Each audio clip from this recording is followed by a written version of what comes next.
ভিক্টরের হাত থেকে কি সেনগুপ্ত বাড়িকে বাঁচাতে পারবে দীপা? সম্পূর্ণটা জান, ভিডিওটা প্রথম থেকে দেখতে থাকুন। অর্জুন দীপাকে বলে, তুই যেটাকে শেষ বলছিস সেটা কিন্তু শেষ নয়। দুঃখ, কষ্ট, যন্ত্রণা এসবের থেকে কিন্তু জীবনটা অনেক বেশি বড়। তুই শুধু ভুল ভাবছিস না, সব থেকে বড় ভুলটা করছিস নিজেকে ঠকিয়ে।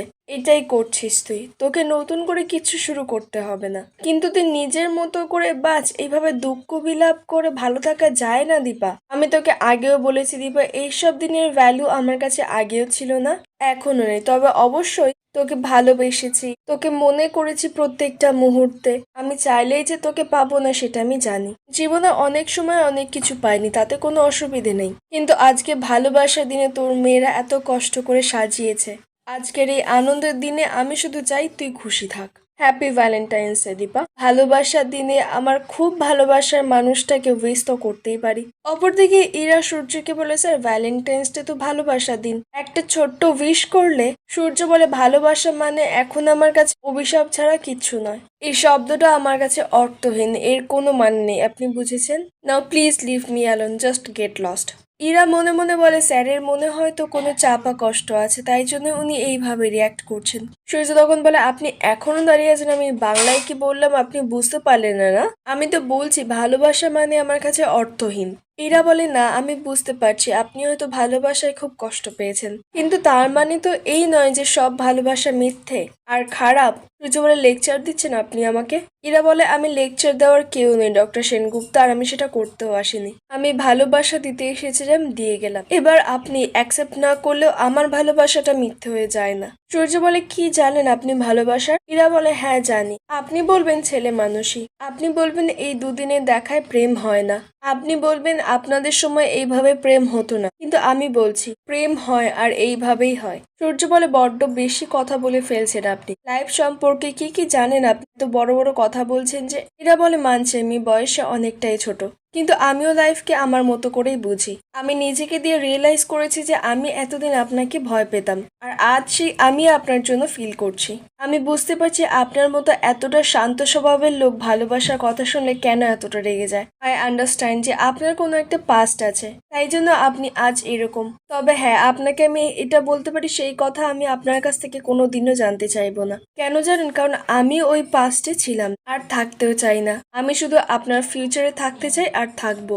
দেখি আমাকে কে আটকায়। এই বলেই ইরা চলে যায়। সূর্য বলে, কি বলে গেল আমাকে? দেখি কে আটকায়। আটকানোর তো কোনো ব্যাপার নেই, আমি আটকাবো না, আমি এই জায়গা ছেড়ে চলে যাব। অপরদিকে দীপা ঘরে বসে কান্না করতে থাকে। তারপরে সেখানে সোনা রূপা আসে। রূপা এসে দীপাকে বলে, মা তুমি খুব কষ্ট পেয়েছো তাই না? সোনা বলে, মা ভেরি সরি, আমি তোমাকে খুব কষ্ট দিয়েছি না? দীপা তখন এই সোনা রূপাকে জড়িয়ে ধরে আর বলে, তোরা আজ বুঝবি না মা, একদিন ঠিক বুঝবি। রূপা বলে, মা তুমি একদিন ঠিক বুঝবে। এই বলে রূপা বাইরে বেরিয়ে যায়। তারপরে সেখানে অনু বীরকে নিয়ে আসে। বীর খুব জোরে জোরে কান্না করতে থাকে। দীপা তখন বীরকে কোলে নেয় আর অনুকে বলে, ওর পেটে ব্যথার ওষুধ আছে না, ওটা একটু নিয়ে আসো। দীপা তারপরে পেটে ব্যথার ওষুধটা বীরকে খাইয়ে দেয়। অনু বলে, ঠাকুরের কি লীলা, নিজের তো হয়নি তাই বুঝি না, আর তুমি সব বোঝো। দীপা বলে, আর যে কত কিছু বুঝতে হবে আমার। না না, আমার সবার কথা মাথায় রেখে সবকিছু ঠিক করে দিতে হবে। অপরদিকে জয় তিস্তার জন্য খাবার নিয়ে আসে। জয় সে খাবারটা দিয়ে বলে, খাবারটা একটু সার্ভ করে দে না। কাকামণি কাকিমণি কোথায় রে? তিস্তা বলে, মা মামার বাড়ি গেছে, যদি কিছু একটা হেল্প পায়। জয় বলে, ওখানে যাওয়ার কি আছে, আমি আছি তো, সবকিছু ঠিক করে দিতাম। তিস্তা বলে, তুই বুঝছিস না, এত কষ্ট করে বাড়িটা ফিরে পেয়েছি, কাল যে কি খাবো কিচ্ছু জানি না। তখনই সেখানে ভিক্টর দুজন লোক নিয়ে আসে আর বলে, আমি থাকতে এত চাপ নিচ্ছ কেন? আমি একটা রাস্তা বার করে ফেলেছি, একেবারে সব প্রবলেম সলভ। বলে, তার আগে বলো ওরা কে? ভিক্টর বলে, ওনারা আমার পরিচিত লোকজন, প্রমোটিং করে। এই বাড়িটা আমি দেখাতে নিয়ে আসলাম। জয় তখন বলে, কি তুমি এই বাড়িটা প্রমোটিং করার কথা ভাবছো? ভিক্টর বলে, প্রমোটিং না, বিক্রি করবো ভাবছি। জয় বলে, মাথা খারাপ হয়ে গেছে নাকি তোমার? তিস্তা তোর বর কি বলছে? ভিক্টর বলে, ছোট ভাই একটু মাথা ঠান্ডা করে শোনো, এই বাড়ি ডিসওয়েটেড প্রপার্টি, কেউ কিনবে না, কিন্তু এরা সেই সব সেটেল করার আইন জানে। আর দেখো, আমার কিন্তু কিছু না, তোমার বোন আছে, তোমার বোনেরও তো একটা রাইট আছে। তোমারও তো রাইট আছে। তোমরা ডিসক্লেমার না দিলে তোমার বাবা সোনা রূপার নামে এই বাড়িটা করে দিতে পারেন না। আর তোমার বৌদিমণি যতই যা বলুক, উনি তো মহান কেউ নন, কিচ্ছু ধরে রাখতে পারেন না। পারলে তোমার দাদা চলে যেত না, এবারে এখন ছাড়ালেও ধরে রাখতে পারবে না। আর সেটা দেখার জন্য ওয়েট না করে 28 কোটি টাকা নিয়ে নাও। জয় তো শুনেই অবাক আর বলে, কত টাকা? ভিক্টর বলে 28 কোটি। ভিক্টর বলে, না, এই বাড়ি বিক্রি হবে না। জয় বলে, তিস্তা ঠিক বলেছে ভিক্টর, আমি মা বাবাকে ছাড়া এই বাড়ি বিক্রি করতে পারবো না। ভিক্টর বলে, ছোটদা ভাই, ওখানে এখন পুরোটাই ইমোশনালি চলছে, থাকলে এইভাবে ছেড়ে কি তোমাদের চলে যেত? কোটি টাকায় বাড়ি না হোক, অন্তত 3 BHK একটা ফ্ল্যাট পেয়ে যাবে, আর বাকি টাকায় আরামসে চলে যাবে লাইফ। তবে দেরি করে গেলে কিন্তু গেল। তুমি রাজি কিনা সেটা বলো। তিস্তা বলে, ছোটদা ভাই। এই বলে যখন কিছু বলতে যাবে, ভিক্টর তখনই রেগে মেগে তিস্তার দিকে তাকায়। তিস্তা তখনই চুপ হয়ে যায়। তিস্তা মনে মনে বলতে থাকে, কি করব আমি এখন? ভিক্টর পারে না এমন কোনো কাজ নেই, কি করে আটকাবো আমি এইসব? তিস্তা তারপরে কিছু না ভেবে দীপার কাছে চলে যায়। অপরদিকে সূর্য বাড়িতে আসে। সূর্য প্রতিচ্ছবি তখনই ওকে দেখে হাসতে থাকে। সূর্য তখন বলে, কে তুমি? সূর্য প্রতিচ্ছবি বলে, ডক্টর সূর্য সেনগুপ্ত। নিজেকেই চিনতে পারছো না? এটাই দেখার বাকি ছিল। সূর্য বলে, তুমি হাসছো কেন এইভাবে? সূর্য প্রতিচ্ছবি বলে, হাসছিলাম একজন হেরে যাওয়া মানুষকে দেখে। আমি তাই ভাবি, তুমি আর কতবার হারবে সূর্য? ক্লান্ত হয়ে যাও না তুমি? সূর্য তখন বলে, না, এটা তোমার সম্পূর্ণ ভুল ধারণা। আমি হেরে যাইনি, আমাকে হারিয়ে দেওয়া হয়েছে, আর তার জন্যই আমি একটু একটু করে দিনের পর দিন তিলে তিলে শেষ হয়ে যাচ্ছি। সূর্যের প্রতিচ্ছবি তখন বলে, আর একটু একটু করে তুমি অমানুষ হয়ে উঠছো, তাই তো?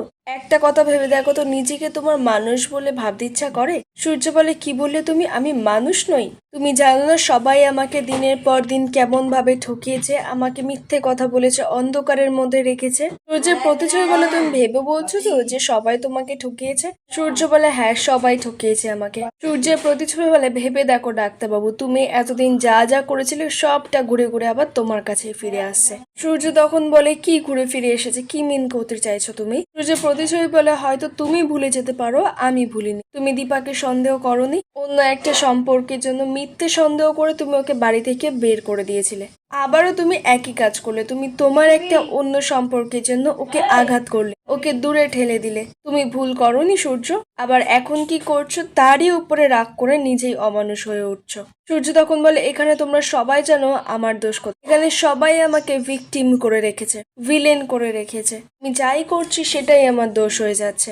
সূর্যের প্রতিচ্ছবি তখন বলে, বন্ধু, মানুষ হও, এটাই তো তোমার লক্ষ্য ছিল। আর কত হারবে? তুমি যদি মানুষ না হয়ে ওঠো তাহলে তোমাকে প্রত্যেকে হারাবে। আজকে দেখো ওই বাচ্চা মেয়েটা ইরা, ও তো তোমাকে কম কথা শোনালো না। সূর্য তখন চিৎকার করে বলে, ইউ জাস্ট শাট আপ, আমি তোমার কোনো কথা শুনতে চাই না, তুমি এখান থেকে যাও। অপরদিকে দীপা তিস্তাকে বলে, কি হয়েছে তিস্তা, তুমি এই সবকিছু ঠিক আছে তো? তিস্তা বলে, না, তোমার দেওয়ায় কিচ্ছু ঠিক হয়নি। দীপা বলে, কি হয়েছে? তুমি এমনি ভাবে বলছো কেন তিস্তা? তারপরে সেখানে লাবণ্য আসে। লাবণ্য তিস্তাকে বলে, তিস্তা তুই কখন এলি? তিস্তা বলে, বম্মা, আমি এই সবে এলাম, একটা ইম্পর্টেন্ট কথা বলার জন্য এসেছি। তখনই সেখানে ভিক্টর আসে। এসেই তিস্তাকে বলো না যে সবাইকে মিস করছো। তিস্তা মনে মনে বলে, সে এক্ষুনি ভিক্টরকে আসতে হলো না, আজকে বাড়ি বিক্রির কথাটা বলা যাবে না। লাবণ্য তারপরে তিস্তাকে বলে, তিস্তা তোকে এত টেন্স দেখাচ্ছে কেন মা, কি হয়েছে? তিস্তা তখনই কাঁদতে কাঁদতে লাবণ্যকে জড়িয়ে ধরা বলে, বম্মা, তোমরা কেন চলে এলে? সব শেষ হয়ে যাবে বম্মা। লাবণ্য বলে, এই বোকামে, এরম ভাবে কাঁদে না, এটা একটা পাসিং ফেস, টেম্পোরারি, আবার সবকিছু ঠিক হয়ে যাবে। তিস্তা বলে, সব খারাপ হয়ে যাবে, খুব খারাপ। দীপা তখনই সেটা শুনে একটু অবাক হয়। তিস্তাকে বলে, কি খারাপ হবে আরো তিস্তা? তুমি খুলে বলো তিস্তা, কি হয়েছে? ভিক্টর সেটা শুনে মনে মনে বলে, তিস্তার সঙ্গে পরে বোঝাপড়া করবো, আগে ম্যানেজ দিয়ে এটা। দীপা তিস্তাকে বলে, কেঁদো না তিস্তা, বলো। ভিক্টর তখনই বলে, ওর শুধু মনে হচ্ছে সোনা রূপা নেই, বাড়ির প্রাণ যারা তারা নেই, সারাক্ষণ শুধু মনে হচ্ছে সব শেষ। কি তাই না তিস্তা? লাবণ্য তিস্তাকে বলে, তুমি আমাদের সঙ্গে দেখা করতে এসেছো, খুব ভালো লেগেছে আমার। এমন মন খারাপ করে থাকলে, কান্নাকাটি করলে কি চলবে? তাতে কিন্তু আমাদের একটুও ভালো লাগবে না। দাঁড়িয়ে থেকো না, প্লিজ বসো, আমি বরং তোমাদের একটু চায়ের ব্যবস্থা করি, হ্যাঁ? ভিক্টর তখন লাবণ্যকে বলে, না না বম্মা, আমাদের নিয়ে এত ব্যস্ত হতে হবে না, আমার চায়ের কোনো নেশা নেই,